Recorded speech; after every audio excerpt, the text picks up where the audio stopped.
Time now for sports news on the news at 10 with Ayotunde Balogun.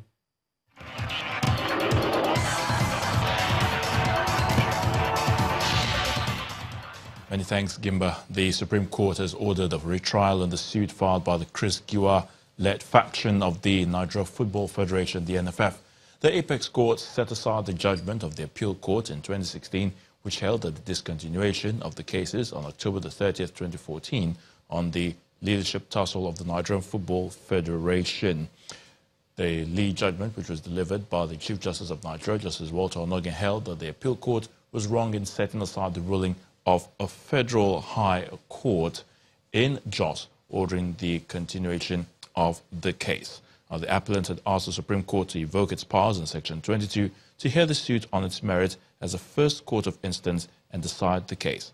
But then the court said they did not meet the condition required for the Super Court to evoke its powers on its behalf. Instead, the Apex Court asked the appellant to go back to the High Court for a retrial.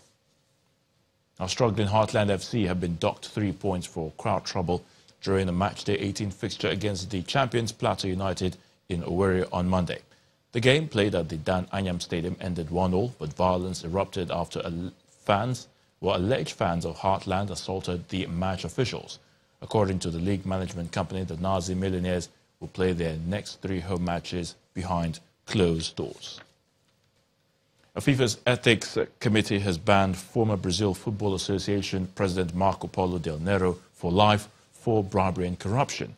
FIFA says Del Nero, who was one-time FIFA Executive Committee member, will be fined 1 million Swiss francs.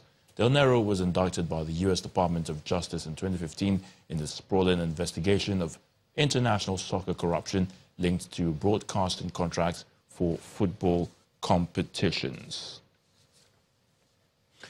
A Barcelona legend, Andres Iniesta, says he will leave the Spanish club at the end of the current football season. The 33-year-old midfielder has made 669 appearances in 16 seasons, winning 31 trophies with Barca and 3 major tournaments for the national team of Spain. He has been an integral part of Barca's team this season, scoring in the 5-0 Copa del Rey victory over Sevilla in the final. Rafa Nadal has endured his most serious test of the clay court season at the Barcelona Open. But then the Spaniard fought through, coming back from a breakdown in the second set, that is, to reach his 11th semi-final in Barcelona. And the 31-year-old saved 3 set points in the second set and then ousted Martin Klijan of Slovakia 6-love, 7-5.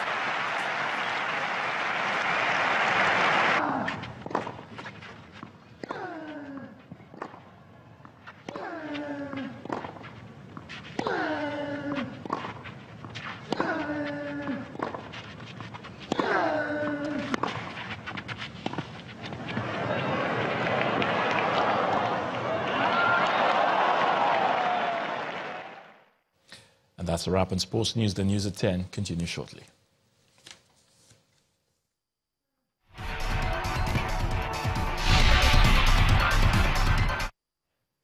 In Asia, the leaders of North and South Korea have agreed to work together to rid the peninsula of nuclear weapons after holding a historic summit. The announcement was made by the North Kim Jong-un and Moon Jae-in in South Korea after talks at the border. The 2 leaders also agreed to push towards turning the armistice that ended the Korean War in 1953 into a peace treaty this year. This comes just months after historic rhetoric and display by North Korea.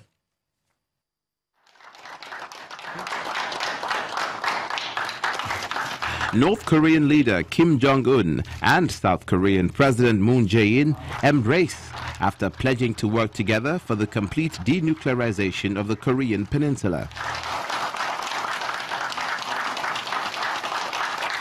The 2 Koreas announced they would work with the United States and China this year to declare an official end to the 1950s Korean War and seek an agreement to establish permanent and solid peace in its place. It is very significant that North Korea took a measure of freezing nuclear weapons first. It will be a valuable beginning for the complete denuclearization on Korean Peninsula. I clearly declare that the South and the North will closely cooperate for the complete denuclearization.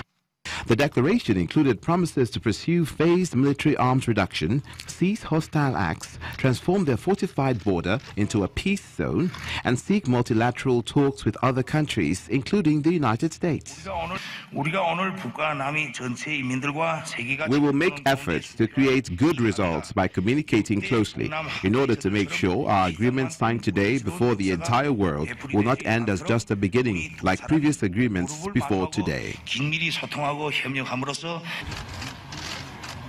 Earlier, Kim became the first North Korean leader since the 1950-1953 Korean War to set foot in South Korea, after shaking hands with his counterpart over a concrete curb, marking the border in the heavily fortified, demilitarized zone between the two countries.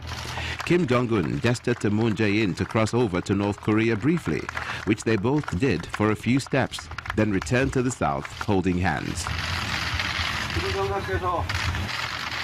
Meanwhile, the leaders of the two Koreas also planted a commemorative pine tree on the heavily fortified border, dividing their countries as the afternoon session of their summit got underway.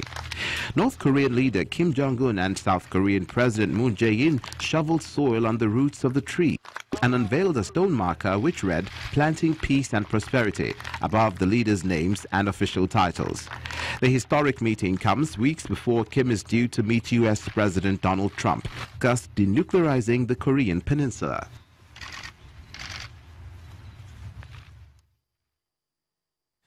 And the main news again. President Muhammadu Buhari today vowed to ensure that Nigeria remains a united country. On the heels of this assurance, the president is set to leave for the United States tomorrow on the invitation of President Donald Trump. Also today, members of the Benue State House of Assembly suspended sitting for 1 week over persistent attacks. The lawmakers summoned Governor Orcham to explain worsening security situation in the state. And leaders of North and South Korea today agreed to rid the peninsula of nuclear weapons following their historic meeting at the military demarcation zone. And that's how it's been on the news at 10 tonight. Many thanks indeed for watching. I am Gimba Umar. On behalf of all of us here, have a splendid night, friends, and a beautiful weekend ahead. Good night.